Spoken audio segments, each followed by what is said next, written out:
আমরা বলেছিলাম এদেশের জনগণ এক জালিমকে বিদায় করে আরেক জালিমের হাতে দেশ তুলে দিতে চায় না। তিনি বলতেন, মাগো আমার সুলক বলা কাজলা দিদি কই, ছাদের জায়গায় চাঁদ তো আসে, বাঁশগুলো সব কই।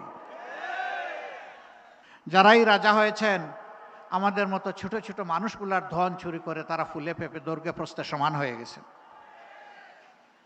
বিগত একটি সরকার বলেছিল আমরা বাংলাদেশকে উন্নয়নের মহাসড়কে উঠায় ফেলেছি।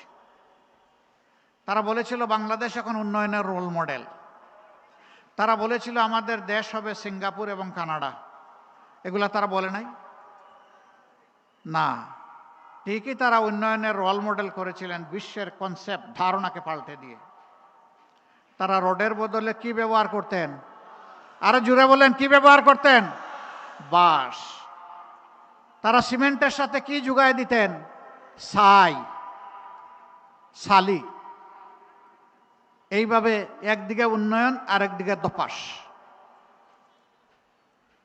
একটা মেয়ে ডিবেটে খুব চমৎকার করে তুলে এনেছিল। সে বলেছিল, কবি লিখেছিলেন, মাগো আমার সুলক বলা কাজলা দিদি কই, বাঁশবাগানের মাথার উপর চাঁদ উঠেছে বই। সে আক্ষেপ করে বলেছিল আজ যদি কবি বেঁচে থাকতেন তার কবিতা তিনি বদলায় ফেলতেন।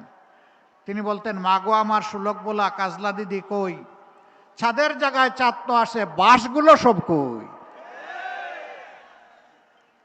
সেই বাঁশ তারা উজাড় করে ফেলেছিল। সেই সভ্যতা, সেই উন্নয়ন দেশবাসীকে তারা উপহার দিয়ে সিঙ্গাপুর এবং কানাডা বানিয়েছিল। আপনারা কি এখন সিঙ্গাপুরে আছেন না কানাডায় আছেন? বাংলাদেশে আছেন। তারা কিন্তু সিঙ্গাপুর এবং কানাডায় কেউ কেউ আছে। দেশের টাকা চুরি করে বড় বড় ডাকাতরা এখন সিঙ্গাপুরে বিশাল বিশাল ব্যবসা গড়ে তুলেছে। ইয়েস, তাদের জন্য সিঙ্গাপুর হয়েছে। দেশের টাকা লুণ্ঠন করে বিদেশে পাচার করে কানাডা টরন্টোতে বিশাল এলাকা নিয়ে বেগমদেরকে সেখানে পুনর্বাসন করা হয়েছে। বাংলাদেশের রসিক মানুষ নাম দিয়েছে বেগমপাড়া। অতএব তাদের ঠিকই কানাডা হয়েছে বাংলাদেশের জনগণের টাকা চুরি করে।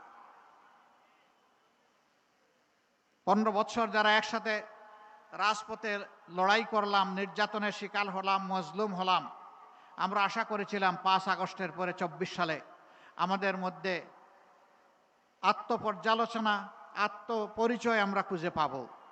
কি আমাদের দায়িত্ব এই জাতির প্রতি আমরা বুঝবো, মজলুম কারে বলে সেইটা আমরা অনুধাবন করব। আর কারো প্রতি মজলুমরা আমরা কেউ জালিম হয়ে উঠব না। এই জন্য প্রথম দিকে আমার একটা বক্তব্য ছিল, এটা নিয়ে তুলপাড় মহাসাগরে ঢেউ শুরু হয়েছিল।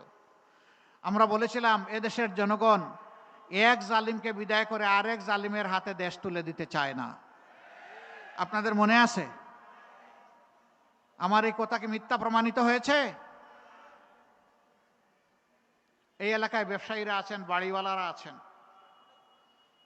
আমি তাদের অনুচ্চ কান্না শুনতে পাই। তাদের ছেলে নাতিপুতার সমান। ওরা এসে বেটা দেবে কিনা বল, যদি না দেশ তাহলে কেমনে এখানে থাকিস আর ব্যবসা করিস দেখে নেব, বলে না? আমরা এলাকার জনগণকে আশ্বস্ত করছি সারা বাংলাদেশের মতো, আপনারা আপনাদের ভালোবাসা দিয়ে, সমর্থন দিয়ে, দোয়া দিয়ে, ভোট দিয়ে আমাদেরকে একটু সুযোগ দেন।